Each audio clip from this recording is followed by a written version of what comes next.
வரவேற்பு. மக்கள் சத்தத்தையும் வாத்திய சத்தத்தையும் கேட்டு ஆயனரும் அத்தையும் அங்கே வந்துட்டாங்க. அந்த மக்கள் கூட்டத்துக்கு முன்னாடி குண்டோதரன் வேகமாக வந்துட்டு இருந்தான். மாமல்லருக்கு பயங்கரமாக கோபம் வந்துச்சு. இந்த முட்டாள் என்ன பண்ணியிருக்கான்? குமார சக்கரவர்த்தி வெள்ளத்தில் சிக்கிட்டு இங்கே வந்திருக்காருன்னு சொல்லியிருப்பான். இங்கே இருக்கிற கொஞ்ச நேரத்தில் சிவகாமி கூட பேசிட்டு பொழுத கழிக்கலான்னு பார்த்தா அதுக்கு வழி இல்லாமல் இப்படி பண்ணிட்டானே. சிவகாமி கிட்ட சொல்றதுக்கும் கேட்கறதுக்கும் இன்னும் எவ்வளவோ இருக்கு. சைன்யம் இல்லாம நாம மட்டும் வந்திருக்கிறத பத்தியும் ஆயனரும் சிவகாமியும் நம்மளோட இருக்கிறத பத்தியும் அவங்க என்ன நினைப்பாங்க?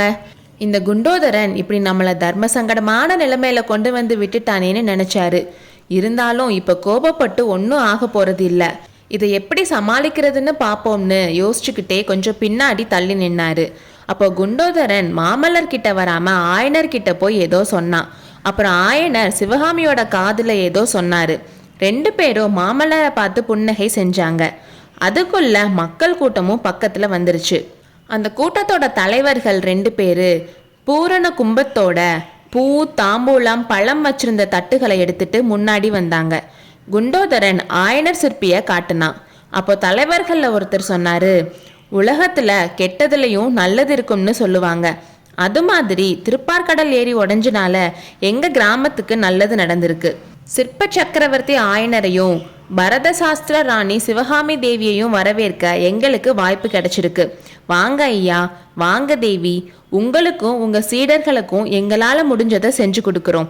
எத்தனை நாள் வேணும்னாலும் விருந்தாளியா தங்குங்கன்னு தலைவர் சொல்லி முடிச்சதும் ஆயனர், மக்களே, உங்களோட அன்புக்கு நானும் என் மகளும் என் சீடர்களும் ரொம்ப கடமைப்பட்டிருக்கோம். வெள்ளம் வடிகிற வரைக்கும் நாங்கள் இங்கே தான் தங்கி ஆகணும்னு சொன்னார். அப்புறம் எல்லாரும் கிராமத்தை நோக்கி நடக்க ஆரம்பிச்சாங்க. பின்னாடி நின்றுட்டு இருந்த மாமல்லருக்கு நடக்கிறத பார்த்தா ஆச்சரியமா இருந்துச்சு. சிவகாமி மட்டும் அப்பப்போ ஓரக்கண்ணால் பார்த்து புன்னகை செஞ்சாலே தவிர மற்ற யாருமே அப்படி ஒரு ஆள் அங்கே நிற்கிறதையே கவனிக்கிற மாதிரி தெரியல. ஆனாலும் அவருக்கு அது சந்தோஷமாக தான் இருந்துச்சு. குண்டோதரனை முட்டாள்னு நினச்சது எவ்வளோ பெரிய தப்பு. அவன் அறிவே அறிவுன்னு அவரை நினச்சிட்டு இருக்கும்போதே, பிரபு ஏன் நிற்கிறீங்க, வாங்க போகலாம்னு குண்டோதரன் அவருக்கு பின்னாடி இருந்து மெதுவாக சொன்னான்.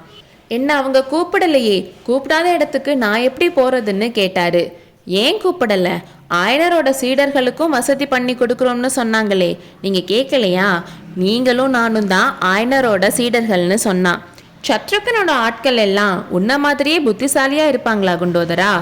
அப்படின்னா 1000 புலிகேசி வந்தாலும் அத்தனை பேரையும் யுத்தத்துல ஜெயிச்சிடலாம்னு மாமல்லர் சொன்னாரு. கிராமத்துக்கிட்ட போனதும் மக்கள் கூட்டம் இன்னும் அதிகமாச்சு. ஊரே திரண்டு வந்துட்டாங்க போல. அவங்கள வரவேற்கிறதுக்காக ஊரவே நல்லா அலங்கரிச்சு எல்லார் வீட்டு வாசல்லையும் அழகான கோலங்கள் போட்டு வச்சிருந்தாங்க. அங்கங்க நிப்பாட்டி சிவகாமிக்கு பெண்கள் ஆராத்தியும் எடுத்தாங்க. எல்லாரும் கடைசியா ஒரு சிவன் கோவிலுக்கு போனாங்க. கோவில் சின்னதுனாலும் ரொம்ப அழகா இருந்துச்சு.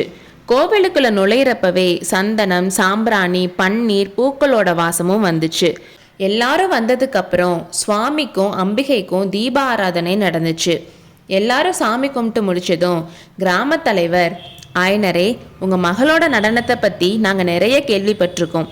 நீங்க எதிர்பாராம இங்க வந்தது எங்களோட புண்ணியம். இன்னைக்கும் உங்களை தொந்தரவு பண்ணல, ஆனா நாளைக்கு உங்க மக இந்த சந்நிதியில ஆடி எங்களை சந்தோஷப்படுத்தணும்னு சொன்னாரு. இதுக்கு என்ன சொல்றதுன்னு தெரியாம ஆயனர் சிவகாமிய பார்த்தாரு. அவங்க இருந்த மண்டபத்துல மாமல்லர் எங்க நிக்கிறாருன்னு சிவகாமி ஏற்கனவே பார்த்து வச்சிருந்தா. இதுவரைக்கும் அந்த பக்கமே பார்க்காம இருந்த அவளோட கண்கள் இப்ப மாமல்லரை பார்த்துச்சு. சிவகாமியோட கண்கள் கேட்ட கேள்விக்கு அவரோட கண்களும் பதில் சொன்னதும், சரிங்க அப்பான்னு ஆயனர்கிட்ட சொன்னான். ஆயனரே, உங்க செல்ல மகள் சொன்ன பதில் எங்க காதலும் விழுந்துச்சு, ரொம்ப சந்தோஷம்னு கிராம அதிகாரி சொன்னாரு. அதுக்குள்ளேயே சிவகாமி அடுத்த நாள் ஆட போறான்ற செய்தி அங்க இருந்த எல்லோருக்கும் பரவி எல்லாரும் சந்தோஷப்பட்டாங்க. அப்போ ஆயனர் கிராம தலைவர்கிட்ட, ஐயா, சிவகாமியோட நடன பயிற்சி நின்று 7-8 மாசம் ஆயிருச்சு. ஆனாலும் உங்களோட அன்புக்காக அவ ஆட சம்மதிச்சிருக்கா. ஆனா சிவகாமியோட நடனத்தை பத்தி நீங்க இவ்வளோ தெரிஞ்சு வச்சிருக்கிறது எனக்கு ஆச்சரியமா இருக்கு. உங்களுக்கு எப்படி தெரியும்?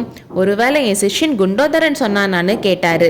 இல்லை ஐயா, 6 மாசத்துக்கு முன்னாடி நாவுக்கரசர் இங்க வந்தாரு. அவரோட உளவாரப்படை பிடிச்சு இந்த கோவிலை சுத்தம் பண்ணாரு. அன்னைக்கு ராத்திரி அவரோட சீடர்கள் தமிழ் பதிகங்களை பாடினாங்க. அதுல முன்னம் அவனுடைய நாமம் கேட்டால் மூர்த்தி அவனிருக்கும் வண்ணம் கேட்டான்ற பதிகத்தை பாடினப்போ நாவுக்கரசரோட கண்கள்ல இருந்து தார தாரையா கண்ணீர் வந்துச்சு. இப்படி அவர் சொல்லிட்டு இருக்கும்போதே ஆயனர், சிவகாமி, மாமல்லர் 3 பேருக்கும் புல்லரிச்சு போச்சு. பதிகத்தை பாடி முடிச்சதும் அவர் சிவகாமி தேவியோட நடனத்தை பத்தி சொன்னாரு. நீங்க அவர் மடத்துக்கு போனதையும் சிவகாமி அன்னைக்கு ஆடி முடிச்சுட்டு மயங்கி விழுந்ததையும் சொன்னாரு. உங்களை இவ்வளோ சீக்கிரம் நேர்ல பார்க்குற பாக்கியம் கிடைக்கும்னு நாங்க நினைக்கவே இல்லைன்னு சொன்னாரு. நாவுக்கரசர் பெருமானுக்கு எங்களை ஞாபகம் இருந்தது நாங்க செஞ்ச புண்ணியம்னு ஆயனர் சொன்னாரு. நாவுக்கரசர் வந்துட்டு போனதுக்கு அப்புறம் இந்த ஊர்ல அவரோட பேர்ல ஒரு மடாலயம் கட்டியிருக்கோம். அந்த மடாலயத்துல முதலா நீங்களும் உங்க மகளும் தான் தங்க போறீங்க. இதுவும் நாங்க செஞ்ச புண்ணியம்தான் என்றார் கிராமத் தலைவர். அடுத்த அத்தியாயத்தில் சந்திப்போம்.